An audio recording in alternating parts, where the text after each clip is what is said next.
As cartas do apóstolo Paulo. Vamos falar de todas as cartas que o apóstolo Paulo escreveu. Ó, esse vídeo aqui é o vídeo 3 da série da vida do apóstolo Paulo. Não sei se você lembra, o vídeo 1, nós falamos sobre a linha do tempo da vida do apóstolo.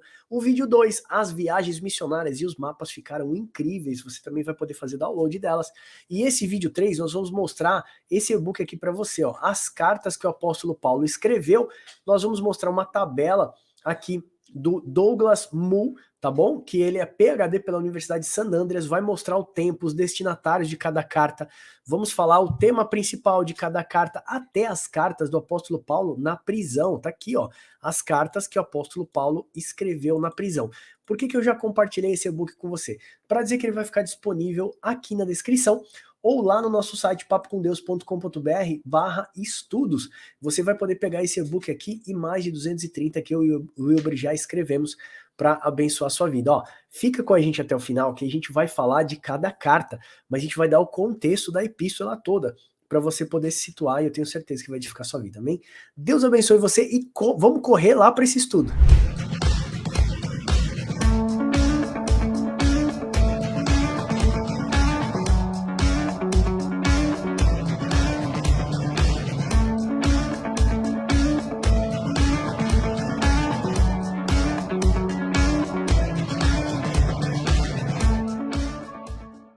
Hilber, primeiro eu quero parabenizar você por esse excelente trabalho de pesquisa. Foi um trabalho bem legal que a gente pôde desenvolver junto com a Sistemática, comentaristas bíblicos e também com essa nova Bíblia abençoadora da Thomas Nelson, que tem ajudado a gente bastante nessa questão de pesquisas. E eu quero parabenizar você que realmente compôs esse trabalho aqui praticamente sozinho, nessa sofrência aí, para resumir essas cartas pra gente. Eu acho que vai ficar incrível para abençoar a vida dos irmãos. Seja bem-vindo, parceiro.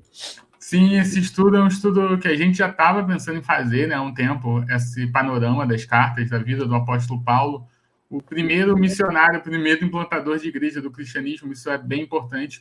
Esse estudo foi bem legal de fazer, a gente sempre aprende bastante quando a gente faz esse trabalho de pesquisa e agora a gente vai compartilhar e disponibilizar gratuitamente para vocês esse e-book que está maravilhoso. Aliás, ó, esse estudo vai para a revista 3, tá? Tô com ela aqui na mão. Ela deve sair em setembro de 2023. Não sei quando você vai estar vendo esse vídeo. Então, ó, é tema de capa. O tema de capa é a vida do apóstolo Paulo. E nós vamos trazer vários temas exclusivos para essa revista. É a nossa revista 3 dessa trilogia. A revista 1 você já conhece, que é essa daqui. A revista 2, Estudos Bíblicos do Papo com Deus, é essa daqui. Você pode comprar as nossas revistas e abençoar nosso ministério. Aqui abaixo tem um link, papocomdeus.com.br/revista, e você pode edificar e abençoar o nosso ministério. Ó, sabe o que nós estamos fazendo para a revista 3? Sobre missões, missiologia. Muitas igrejas esqueceram de missões, abandonaram os seus missionários no campo, não visitam, tampouco mandam sustento e também não tem feito missões. Missões não é um pedido de Jesus Cristo, missões é uma ordenança. Nós devemos fazer missões. Essa revista 3, se você é com certeza um ministro aí da palavra de Deus, você não deve ficar de fora dela. Agora vamos correr para esse estudo que ele tá incrível, eu tenho certeza que vai edificar a sua vida. Eu já quero começar aqui dizendo para você que as cartas do apóstolo Paulo, geralmente elas são divididas em 4 partes, tá vendo? 1, 2, 3, 4, são 4 partes. A primeira carta, a gente vai colocar de Romanos e 1ª e 2ª Coríntios e Gálatas. Elas têm sido classificadas como cartas principais por causa do tamanho, tá? E a sua extensão e conteúdo. O segundo tipo são Efésios, Filipenses, Colossenses e Filemão. São chamados de cartas na prisão, porque reivindicam em todas elas estar em correntes. Paulo, quando escreve essas cartas, ele fala que ele estava aprisionado. E aí, 1ª e 2º Timóteo e Tito, para mim, são minhas cartas preferidas. São chamadas de cartas pastorais, devido ao seu tema comum, de fato terem sido escritas aos cooperadores de Paulo. Então, são cartas de sã doutrina. Lembra que Paulo fala, ensina a sã doutrina. Cuidado com a sã doutrina, porque assim você vai salvar a ti mesmo, Timóteo, e aqueles que te ouvem. E hoje em dia, Hilber, parece que não se prega mais sã doutrina nas igrejas. Por que a gente gosta tanto dessas cartas, né, Hilber? Exato, né? Então, a gente percebe que essas cartas, né, pastorais, que a gente chama assim, ela tem um objetivo bem firme, e Paulo bate muito nisso, em manter uma boa doutrina, ser um bom cristão, né, e como fazer para isso. E ele fala, né, como você falou para Timóteo, que ter uma boa doutrina você salva não só a si mesmo, porque você entende todos os parâmetros, como você também ajuda a salvar a sua comunidade. Eu tô um pouquinho gripado, então vocês vão ter que me desculpar. Aliás, estamos muito gripados e estamos felizes por isso também. Ó, o que eu quero compartilhar aqui com vocês é esse. Nós já fizemos um vídeo que deve sair nas próximas semanas, que são um resumo das cartas do Novo Testamento. O que eu fiz? Aqui eu fiz só um resumo das cartas de Paulo, tá? Paulo, praticamente, é o autor principal de todas as cartas do Novo Testamento, cara. Das 27 cartas, o cara escreveu 13, né? Então, assim, ele tem bastante ressignificância para a vida cristã, né? Uma significância para a nossa vida cristã. Aí eu quero colocar aqui, ó, cartas, o autor, destinatário, local e data. Max, você vai ler tudo? Não, eu vou deixar para você ler em casa, senão esse estudo vai ficar muito grande. Aí eu só queria compartilhar que a primeira viagem missionária do apóstolo Paulo, ele escreve aos Gálatas. Ele estava na província romana da Galácia, né? Possivelmente ele estava em Antioquia e ele escreveu para os irmãos ali da Galácia. Na sua segunda viagem missionária, Paulo escreve 1ª e 2ª Tessalonicense. Ele estava em Corintos e ele escreveu para os irmãos de Tessalônica, ok? Mais ou menos na década de 50, no ano de 50 e 61. Max, onde ficava a igreja de Tessalônica? Deixa eu puxar aqui para vocês, ó. Esse é o mapa da viagem missionária. Se você não fez, o Iber vai deixar um card para vocês aqui em cima, ó. As viagens missionárias do apóstolo Paulo. Ou digita aí, viagem missionária, papo com Deus, você vai cair nesse estudo aqui. Então, ó, deixa eu puxar para você, tá aqui, ó, Tessalônica. Tá aqui em cima, ó. Tessalônica ficava aqui na região da Macedônia. E Paulo escreve aos Tessalonicenses exatamente na sua segunda viagem missionária.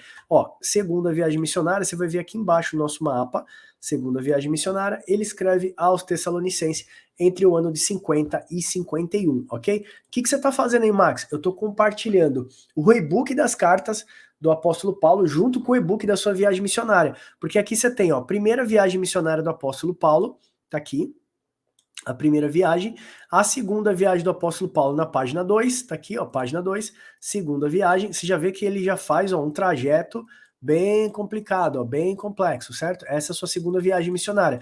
E na página 3, eu tenho a terceira viagem missionária. Aí sim, o apóstolo Paulo faz uma jornada, uma epopeia, ó, ele vem para cá, para Pisídia, Galácia, Frígida, ele desce, sobe a Ásia, Troade, Filipos, e aí, ó, ele vem para Corintos, o pessoal persegue ele, quer matar ele foge, então ele vem por dentro aqui, ele vem por fora, faz uma região, uma rota marítima, volta para Troade, Porto de Troade, até ele voltar para sua região ali em Jerusalém, mas ele desce ali no porto de Tiro e Sidom, né? Aí passa pela Cesareia e vai voltando. Então o que eu fiz aqui, Hilber? Ó, eu conectei o e-book das viagens missionárias junto com o e-book das cartas de Paulo. Então você já sabe que na segunda viagem missionária aqui do apóstolo Paulo, você dá um pause aqui, pega o outro e-book lá que a gente fez e pega aqui a segunda viagem missionária, então descobre as cidades por onde ele passou, tá bom? Na sua terceira viagem missionária, o apóstolo Paulo, então, ele vai escrever 1ª e 2ª Coríntios e Romanos, que é considerado as suas cartas principais pela extensão do conteúdo, né, e a diversidade de conteúdo teológico que tem ali, que vai do ano de 54 a 57. Ô Max, você vai ler isso aqui pra gente? Não, isso aqui você vai ler em casa. Esse é um trabalho acurado de pesquisa pelo Douglas J. Mull, ele é PhD pela Universidade de San Andreas, e nós vamos deixar esse quadro para você disponível aqui, ok? E eu já quero saltar para cá, para a gente já falar da primeira lâmina, são só 3 lâminas, então nós vamos falar da carta aos Romanos, ó. A carta aos Romanos. Então vai falar o público-alvo, o tema principal. Qual o tema principal dessa carta? Romanos é um documento dos teológicos mais importantes de todos os tempos, e a sua influência ao curso da história cristã e no desenvolvimento de sua teologia são inestimáveis. Olha o que ele vai falar: ideias fundamentais sobre a condição humana, resposta divina à condição caída do homem. Então vai falar muito do pecado ali, em Romanos 6, vai falar da redenção, vai falar da justificação. São doutrinas, Hilber, que a gente não ouve nas nossas igrejas hoje, né? Quando a gente fala que as mensagens são tão evangelísticas, mas ao mesmo tempo não se prega a sã doutrina. Sã doutrina, Max, doutrina da expiação, doutrina do pecado, doutrina do juízo, doutrina da redenção e da justificação. E parece que a carta de Romanos faz bem esse papel, né, Hilber? Exatamente. Você vê que ela segue uma progressão que é bem interessante, né? Ponto 1, ele vai falar das principais ideias sobre a condição humana.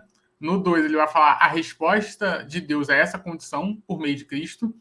A terceira parte ali, ele vai dar uma segurança aos cristãos, ou seja, agora vocês estão seguros a essa resposta, a essa condição humana, porque você tem Jesus Cristo.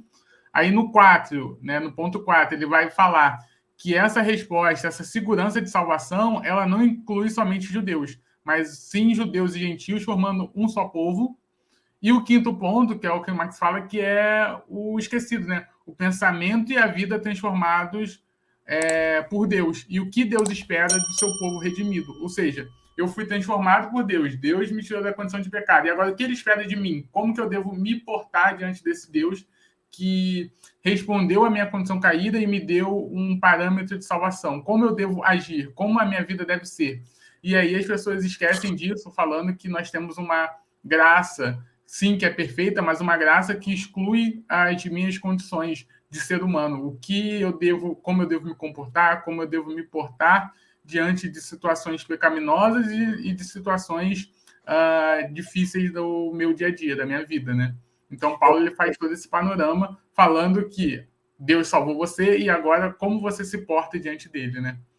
Pois é, eu acho que aquela parábola do filho pródigo, Jesus deveria ter continuado ela para ensinar como que o filho pródigo se portou dentro da casa do pai agora, viu, Uber? Porque a graça excludente da responsabilidade humana, a graça excludente de um arrependimento genuíno e contrito, uma graça excludente de verdade do posicionamento e vocação ao qual nós fomos chamados, se torna, como o apóstolo Judas fala, uma graça desprovida de responsabilidade, é uma graça libertina, né? Então vamos lá, vamos voltar para cá, porque nosso tema aqui não é graça, é falar das cartas do apóstolo Paulo. Aí nós vamos ver segundo os Coríntios, primeiro e segundo os Coríntios. Primeiros Coríntios, Paulo vai escrever, deixa eu puxar aqui a tabela só para você ver, um ano depois Paulo escreve de novo aos Coríntios, ó. Então ele tá ali, ele escreve primeiro aos Coríntios no ano 54. No ano 55 a 56 ele escreve segundo aos Coríntios. Poxa, ele acabou de escrever uma carta, ele escreve de novo a carta aos Coríntios, aí você vai entender que a igreja de Coríntios ela tinha muito problema. Paulo ele vai falar bastante com a igreja de Coríntios, com a infantilidade, ele vai falar a respeito da imoralidade dentro da igreja, que teve incesto dentro da igreja, ele vai falar de comportamento de pessoas ricas que não sabem discernir o corpo com os pobres, eles entendem uma distinção, fazem uma dicotomia dentro da própria igreja, racha a igreja em duas partes. Paulo vai falar que isso não é discernir o corpo, e Paulo também vai falar aos Coríntios, vai falar sobre a ressurreição.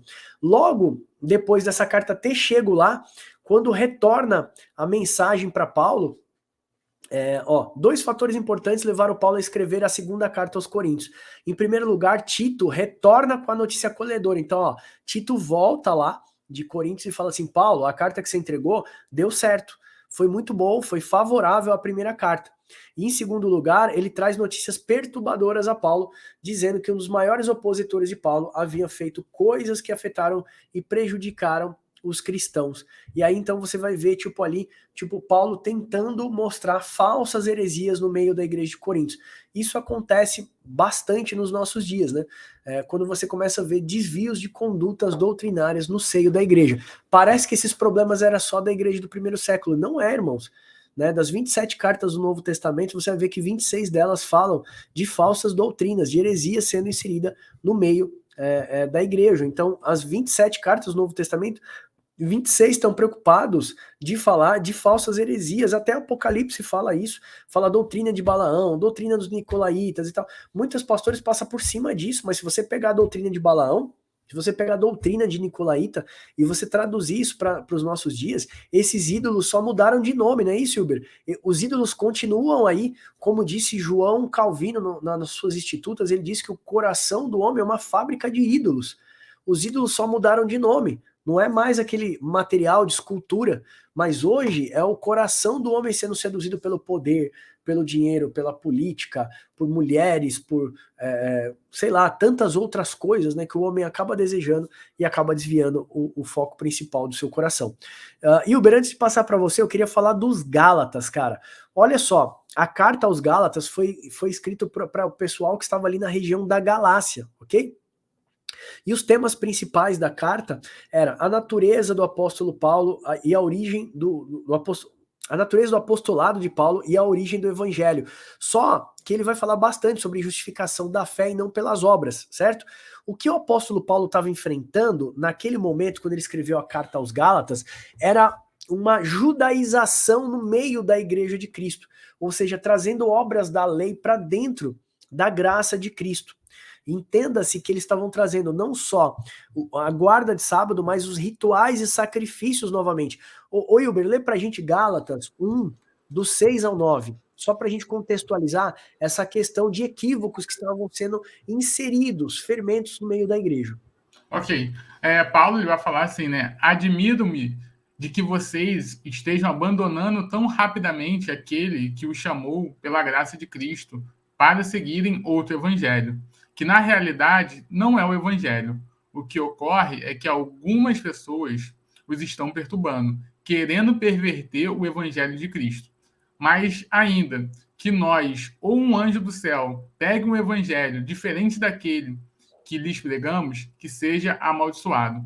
Como já dissemos agora, repito, se alguém lhes anunciar um evangelho diferente daquele que já receberam, que seja amaldiçoado. Irmãos, olha só, eu vou dar uma frase que o irmão Gerson Lima, que tem pastoreado a nossa vida, ele passou aqui num conteúdo para mim. Simpatizar-se pelo falso judaísmo não é progresso, mas é apostasia, é cometer os erros de gerações passadas. O que acontece é que os equívocos do cristianismo judaizante estão transformando a mentalidade de muitos pastores na nossa geração. Existe um movimento judaizante e tem perturbado muitos cristãos nos nossos tempos. Adicionar ao evangelho de Cristo as práticas da lei de Moisés, como se a graça de Deus para a salvação não fosse suficiente, ou para ser simplesmente agradável a Deus, é anular a obra de Cristo. Portanto, o crescimento do falso judaísmo no cristianismo demonstra um analfabetismo bíblico de supostas lideranças cristãs. Então, cuidado com a simpatização judaizante no nosso tempo. Isso é um progresso, já existia na igreja aos Gálatas. Paulo fala assim, insensatos Gálatas, eu vim aqui e ensinei um evangelho, agora vem outra pessoa e vai colocando fermento no meio de vocês e vocês abrem. Vocês comem tudo que vem para vocês, insensatos, ou seja, vocês são tolos, vocês não meditam sobre aquilo que eu ensinei para vocês. Cuidado com essa judaização. Já existem pastores no púlpito usando talit, já existem pastores guardando o sábado, já existem pastores criando leis e cerimoniais e festas judaizantes para serem comemorados no nosso tempo, a despeito de que você faça isso porque você quer agradar a Deus. Esse não é o evangelho de Cristo. O evangelho de Cristo é referente a arrependimento. É um chamado para o arrependimento através da obra salvífica e redentora de Cristo na cruz do Calvário. Não há nada que você possa fazer, que você possa converter isso a seu favor, somente aquilo que Cristo fez, ok? Então, nós já vamos falar de 1 Tessalonicense e 2 Tessalonicense. Então, a questão de Tessalonicense, Paulo vai falar da sua integridade, vai falar da sua perseguição, né, da sua conduta, a volta de Cristo. Você vai ver isso na primeira carta aos Tessalonicenses. Em 2 Tessalonicense, você vai ver que o propósito é elogiar a igreja na perseverança e na perseguição, encorajar a igreja, ó, eu vou mostrar para vocês onde a gente tá? Encorajar a igreja que estava assustada por causa da falta afirmação do dia do Senhor. Lembra em 2 Tessalonicense, Paulo fala assim, olha, irmãos, não se demovais, né, por falsa palavra, nem por epístola, mesmo que vinda de nós, né, se alguém ensinar uma outra coisa que não seja esse evangelho, Paulo fala isso nas suas epístolas, seja anátema, o dia do Senhor não será assim, não será sem que antes venha a manifestação do filho da perdição e venha a grande apostasia. Paulo está tentando trazer o que para eles ali? A perseverança na fé e também um consolo para ele. Paulo fala sobre o dia do Senhor, fala sobre aqueles que dormem. Então é uma carta bem gostosa da gente ler, porque é uma carta que tem doutrina bíblica, ensina bastante sobre a Bíblia. 1 e 2 Timóteo, nós já falamos, são cartas pastorais. Aliás, 1 Timóteo, 2 Timóteo e Tito são as nossas cartas preferidas. Leia essas cartas, são temas incríveis. Paulo vai usar, né, Timóteo, Tito, vai usar Filemon também. Filemon se reunia, né, em igrejas, se reunia em casa, não em em grandes lugares, assim como é que se fala, em sinagogas, né? Eles se reuniam como a igreja do primeiro século em casa. São cartas chamadas cartas pastorais, porque existe sã doutrina, existe um aconselhamento do apóstolo Paulo a voltar à prática da sã doutrina. E isso é muito bom. Isso em 2 Timóteo, isso também em Tito. Eu não vou ler, vou deixar para você ler propositalmente, porque eu não quero que esse estudo fique muito grande. Ó. Então, ó, Tito vai falar sobre a divindade de Cristo, que ela não é uma verdade abstrata, mas é um testemunho transformador que impede os discípulos à prática de boas obras, que impele os discípulos à prática de boas obras. Perdão, eu li errado aqui. Vamos lá, agora a gente vai finalizar falando das cartas da prisão. Hilber, por que é chamado cartas de prisão? Eu quero que você dê um resumo pra gente breve, só para o pessoal entender. E que cartas são essas, pra gente contextualizar? Então, essas são as cartas que Paulo ele escreveu essas cartas quando ele estava preso em Roma, mas não da prisão de 2 Timóteo. Por quê? Porque da prisão de 2 Timóteo ele não sai, ele é morto, né? Ele vai falar lá no final do capítulo, combati o bom combate, guardei a carreira, agora a coroa da justiça está me guardada, então ali ele morre. Então, essas cartas de prisão, elas são selecionadas na primeira prisão que ele foi preso e depois ele saiu posteriormente, tá? Então, são essas 4, Efésios, Colossenses, Filipenses e Filemão, tá bom? E ele vai falar, Max, que é interessante, que nessas cartas ele fala bastante sobre a divindade de Cristo, né? A gente vai perceber em Efésios, ele vai falar sobre o casamento, ele fala que é um mistério, mas não fala de homem e mulher, mas fala de Cristo e a igreja, mostrando Cristo como um Deus que se casa e constrói toda uma relação familiar.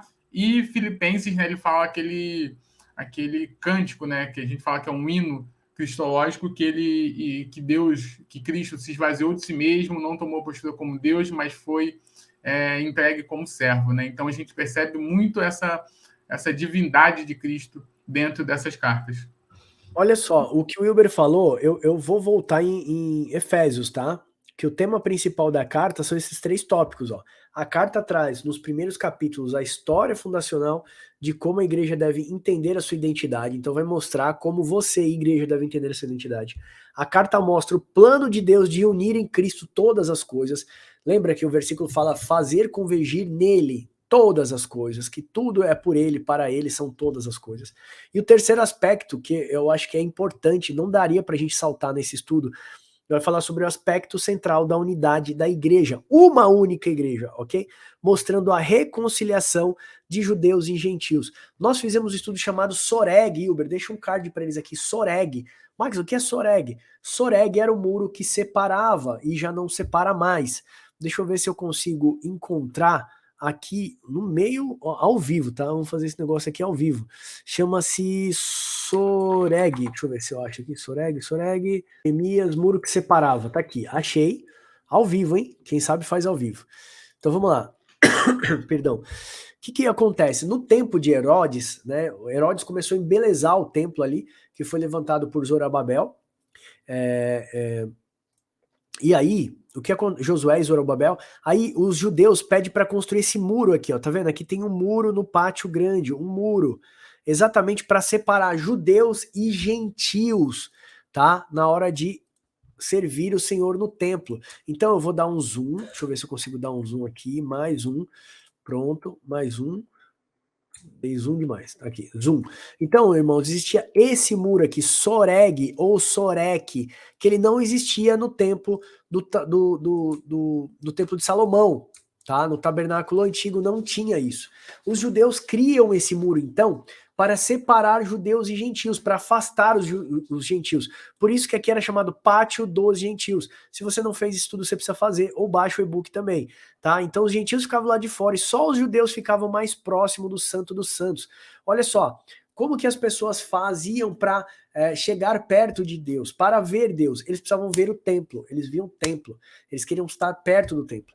Já no tempo de Jesus, como é que a gente conseguia ver Deus? Andando com Jesus, vendo Jesus. E hoje, como que o mundo consegue ver Deus ou ver Jesus? Através da igreja. Somos nós. Ok?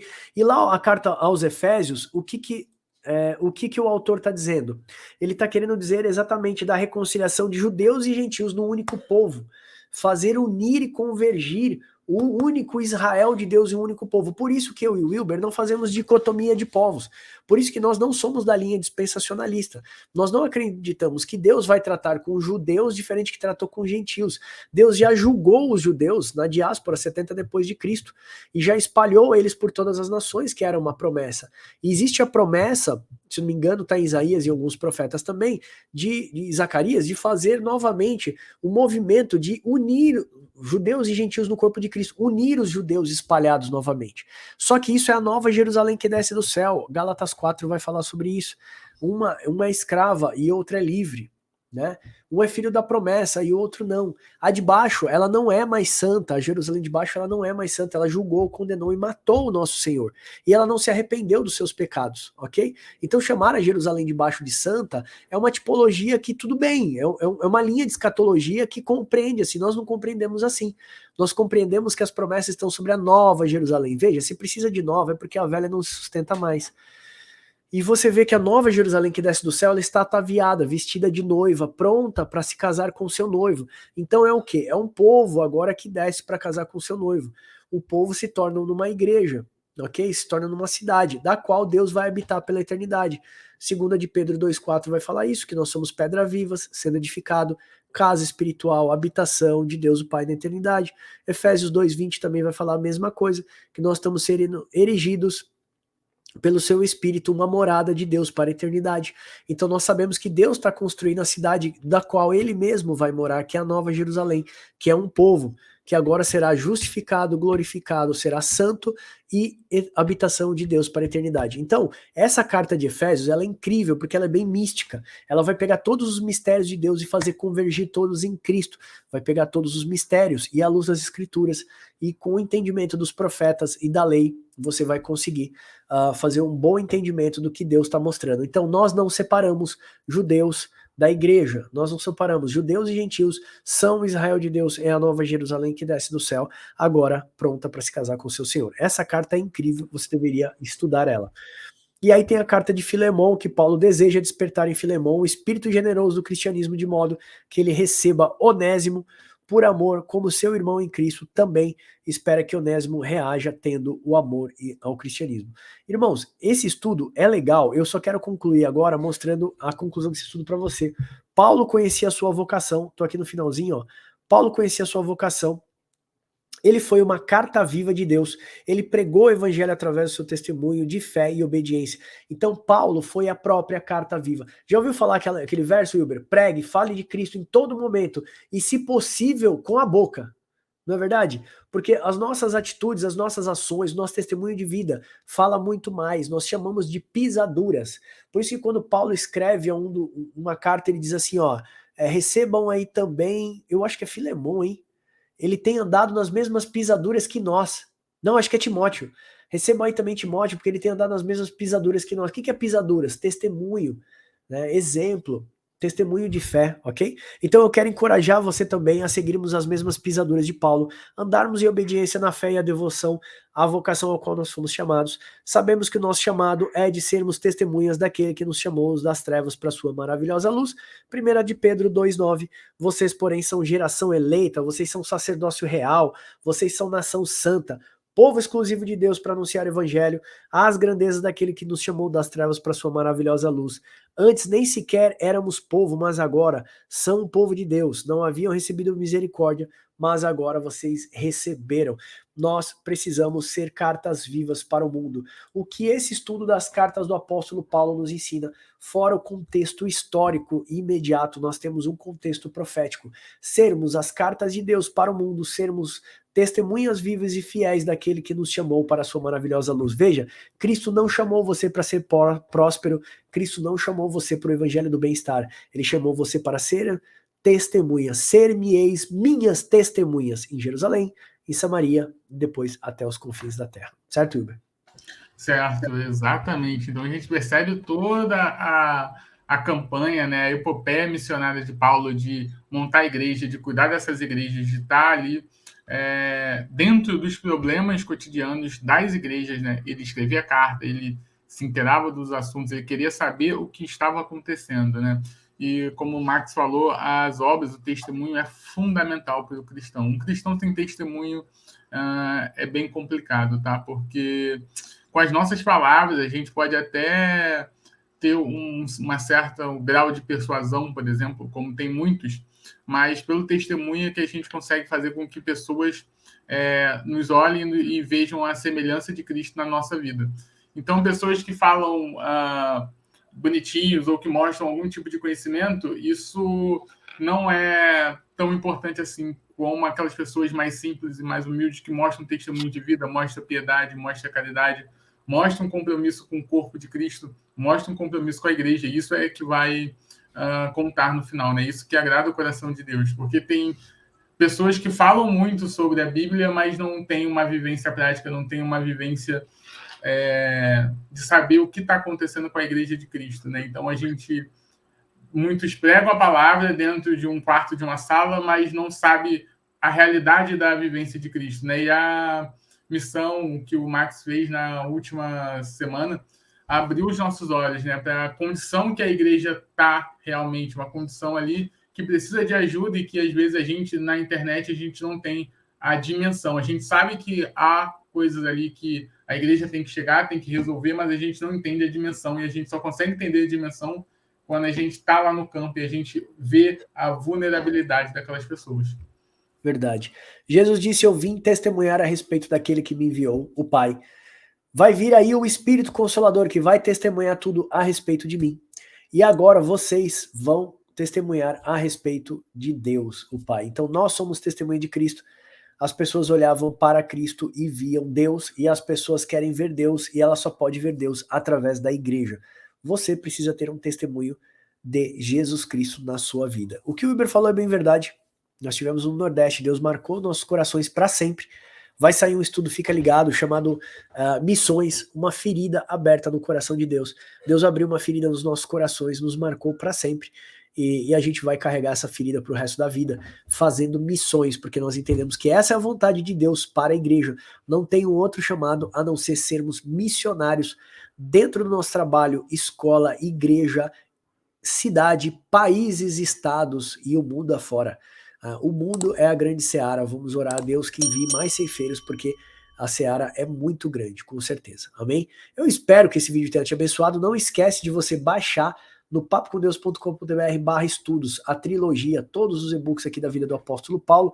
Eu acho que esses vídeos vão sair todos na sequência, tá?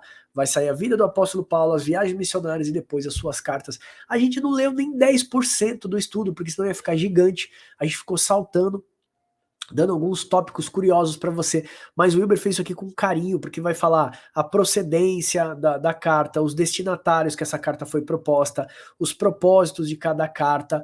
Tá muito legal, os temas principais de cada carta. Então, antes de você ler a carta, é legal você ver qual que era o objetivo, o tema principal que o apóstolo queria abordar para você, então, poder fazer uma boa exegese desse estudo, amém? Eu espero que esse vídeo tenha te abençoado e aguardo você no próximo. Deus abençoe você e até o próximo Papo com Deus.